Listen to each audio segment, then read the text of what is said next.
कैसे हैं आप लोग। स्वागत करते हैं एक और नई वीडियो में। उम्मीद करते हैं कि हमारी वीडियो आप सभी को पसंद आ रही हो तो वीडियो को लाइक, चैनल को सब्सक्राइब करना मत भूलिएगा।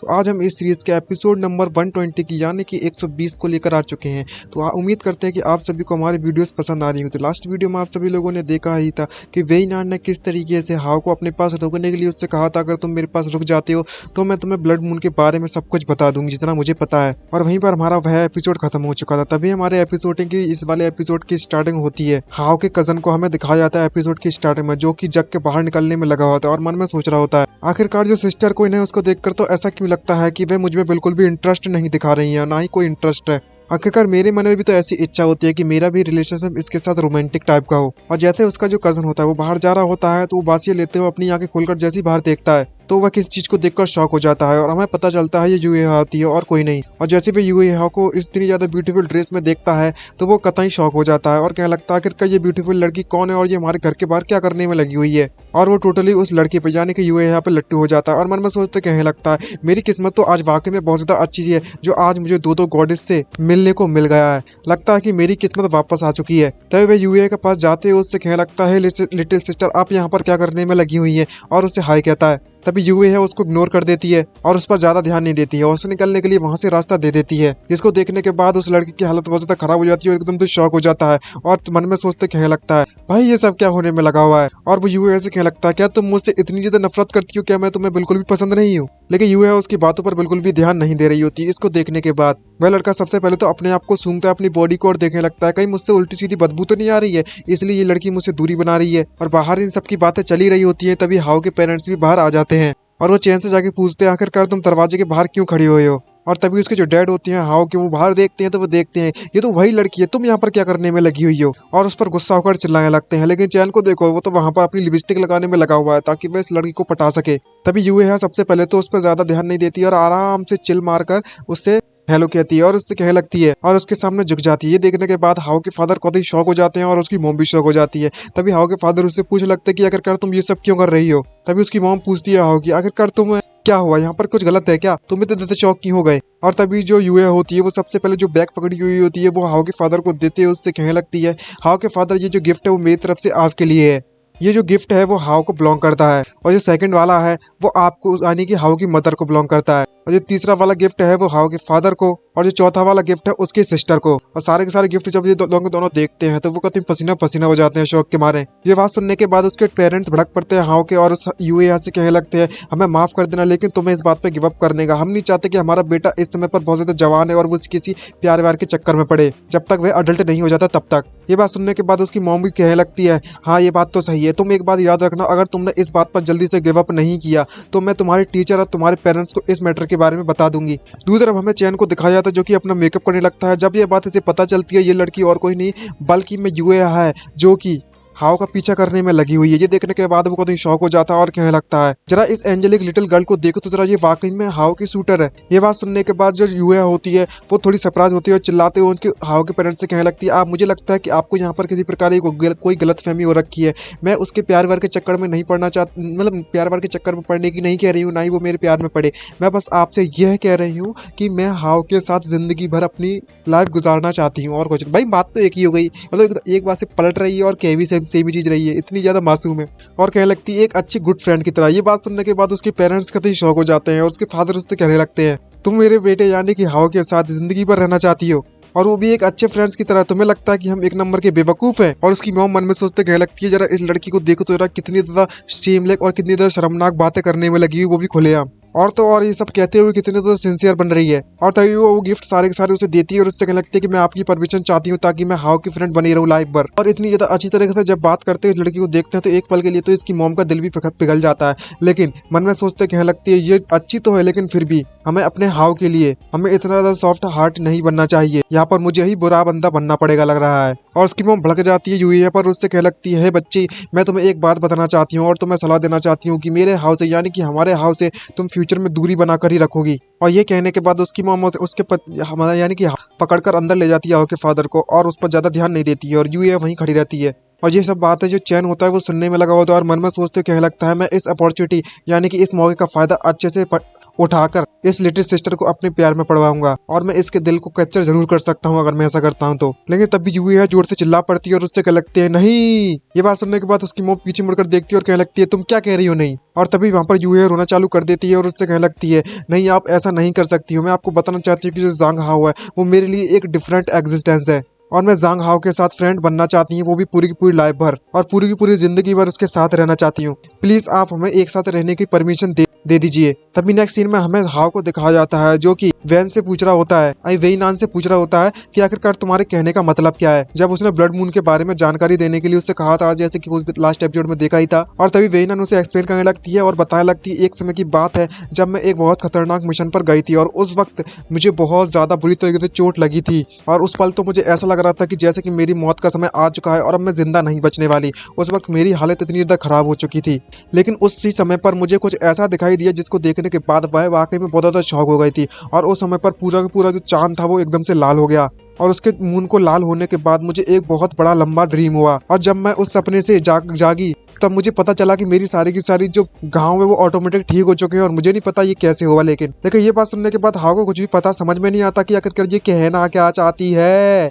और मन में सोचते कहने लगता है कि ये जो लड़की कहने में लगी हुई है वो मेरे एक्सपीरियंस से टोटली डिफरेंट है। और वेइनान से कहने लगता है कि तुमने जो भी ब्लड मून के बारे में देखा था वो इल्यूजन हो सकता है क्योंकि उस समय पर तुम काफी ज्यादा इंजर्ड थी। आखिरकार तुम इस बारे में कैसे सोचती हो, आखिरकार तुम्हारे बारे में तुम्हारे दिमाग में ये ख्याल कैसे आया कि तुम ब्लड मून के द्वारा ही जिंदा रही हो। और इतना कहती हुई देखने के बाद शॉक हो जाता है वेइनान के एक्सप्रेशन को। तो वेइनान कहने लगती है हे हाओ मैं तुम्हें ये बात पहले बता चुकी हूँ कि मैं इतनी ज्यादा बुरी तरीके से घायल थी कि उस बीमारी मतलब उस चोट को इस मॉडर्न मेडिसिन के द्वारा हील नहीं किया जा सकता। और उसी समय से मैं इस फिनोमेनन के बारे में काफी समय से रिसर्च करते हुए आ रही हूँ। जब तक मेरा जो सेकंड फिनोमेनन था ब्लड मून के बारे में जब मैंने उसे देख लिया था दूसरी बार अपनी लाइफ में और जब यह सब दूसरी बार हुआ उसी की बात तुम मेरे आंखों के सामने आ गए थे। तभी मुझे इस बात पर भरोसा हो गया था कि जो मैंने देखा था वह सब कुछ सच था। और जितना ज्यादा मैं तुमसे बात करती रही हूँ तभी मुझे ये बात पता चली कि तुम्हारा जो बिहेवियर है पहले के मुकाबले में टोटली डिफरेंट है। और तो और जो नोवेल तुम लिखने में लगे हुए वो वर्ल्ड मैंने देखा, जो तुम लिख रहे हो जो भी कहानी वह वर्ल्ड ये उसी कहानी के ऊपर है, मतलब उसी टॉपिक्स के ऊपर है जो मैंने अपनी उस ब्लड मून के फेनोमेना के दौरान देखा था। और मेरा जो इंस्टीट्यूशन है और मेरा जो सिक्स सेंस है भाई यह कहता है कि तुम्हारा और उस ब्लड मून से कुछ ना कुछ तो नाता जरूर है। ये बात सुनने के बाद एक पल के लिए तो हाव भी सरप्राइज हो जाता है और मन में सोचते कहने लगता है कि मुझे इस बात पर भरोसा नहीं होता कि वेइनान भी इस एक्सपीरियंस से गुजर चुकी है। और तभी वेइनान को दिखाया जाता है जो कि खड़ी होती है। ये देखने के बाद हाव भी शॉक हो जाता है और तभी वेइनान वहां पर अपने शर्ट उतारना चालू कर देती है। ये देखने के बाद हाव भी बहुत शॉक हो जाता है और टमाटर से लाल पड़ जाता है उसका चेहरा और कहने लगता है कि आखिरकार तुम अपने कपड़े क्यों उतार रही हो। तभी वेइनान अपने पेट पर अपना निशान दिखाती है और वहां पर कोई निशान तो नहीं होता और उससे कहने लगती है कि यह वह जगह है यहाँ पर मुझे बहुत ज्यादा बुरी तरीके से वह घाव लगा हुआ था और मेरे अंदर के जो ऑर्गन्स थे वो भी ब्लास्ट हो चुके थे। लेकिन जरा अब यहाँ पर आकर देखो, यहाँ पर किसी प्रकार का कोई भी स्कार नहीं है, कोई भी निशान नहीं है। मैं इस बात को जानना चाहती हूँ कि उस बैटल में सभी के सभी लोग मारे गए लेकिन मैं आखिरकार कैसे सर्वाइव कर गई। और जो वर्ल्ड के बारे में जिस वर्ल्ड के बारे में तुम अपनी नोवेल में लिखती हो क्या वो सच में एग्जिस्ट करता है। ये बात सुनने के बाद वो थोड़ा सोचने लगता है हाव या और मन में सोचते कहने लगता है कि अब समय आ चुका है कि हमें एक साथ मिलकर काम करना होगा, वरना ये इस टॉपिक पर कभी भी गिव अप नहीं करने वाली और मुझ पर भी।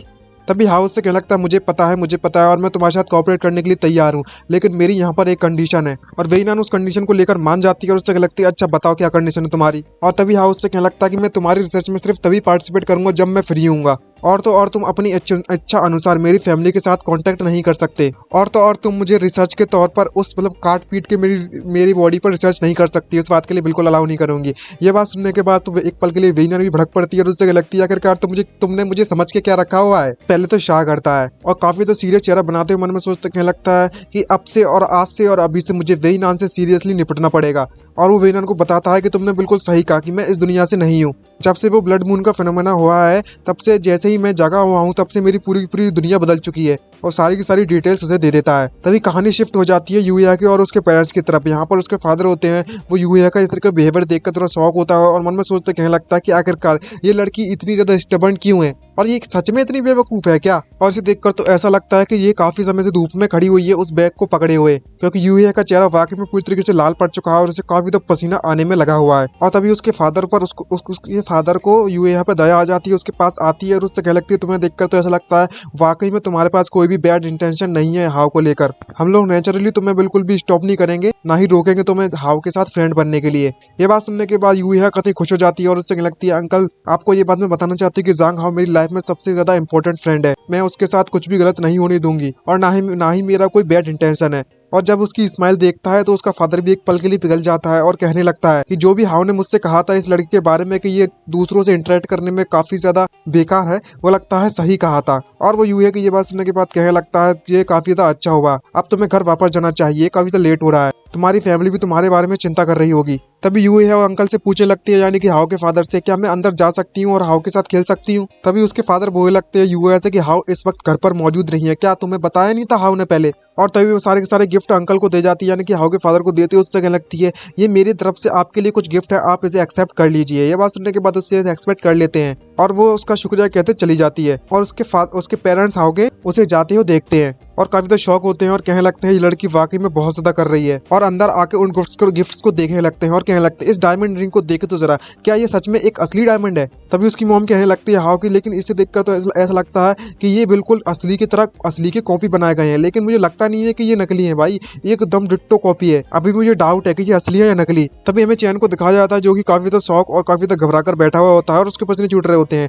क्योंकि उस लड़की ने उसे भाव नहीं दिया था ना यूए ने। और मन में सोचते क्या लगता है कि चाहे इतना भी ज्वेलरी कितनी भी ज्यादा ब्यूटीफुल क्यों ना हो, लेकिन आखिरकार इस चीज का क्या इस्तेमाल है जबकि ये नकली है। और जरा उस यूए को देखो तो जरा वो कितनी ज्यादा गुड लुकिंग है, लेकिन इसकी इतने ब्यूटीफुल होने के बाद भी सब कुछ बर्बाद जा रहा है। तभी उसकी मॉम उस ज्वेलरी को देखकर कहने लगती है कि हाउ ने भी हमसे कहा था कि वो लड़की काफी ज्यादा इनोसेंट है और उसे कुछ ज्यादा जानकारी नहीं है इनके बारे में, और हमने तो इस बारे में बिल्कुल भी सोची थी कि ये ज्वेलरी वह दे देगी हमको। दूसरी तरफ हमें दिखाया जाता है उसके डैड को जो कि उस रिंग को पहनने के बाद काफी ज्यादा खुश हो रहा होता है और उससे कहने लगता है भले ही ये रिंग एकदम फेक है, लेकिन इसको देखकर ऐसा लगता है ये काफी ज्यादा एक्सपेंसिव है और इसे देखकर ऐसा लगता है कि ये वाकई में असली है, रियल है बिल्कुल। और काफी ज्यादा खुश होते कहने लगता है जरा इसे देखो तो जरा, इसको देखकर ऐसा लगता है कि ये बिल्कुल उसकी ही तरह वही रिंग की बराबर है जो रिंग हमारे मैरिड के दौरान जब हमने शादी की थी तब आप हमें मिली थी। तभी वहाँ पर एंट्री होती है सिस्टर क्वीन की, जो कि वहाँ पर आती है, स्टाइल मारती है और ऐसे कहने लगती है यो सब लोग क्या कर रहे हो यहाँ पर, और इतनी ज्यादा खुशी का माहौल कैसे है, क्या कुछ हुआ है। तभी उसकी मॉम भी सिस्टर क्वीन को देखकर काफी ज्यादा शॉक होती है। तभी सिस्टर क्वीन उसकी ज्वेलरी को देखती है और उनसे पूछने लगती है कि आखिर ये ज्वेलरी आपको किसने दी। तभी उसकी मॉम उसे बताने लगती है कि जो सुबह मॉर्निंग के टाइम पर हाउ की फ्रेंड यहाँ पर मिलने के लिए आई थी उसने ये ज्वेलरी दी हुई है।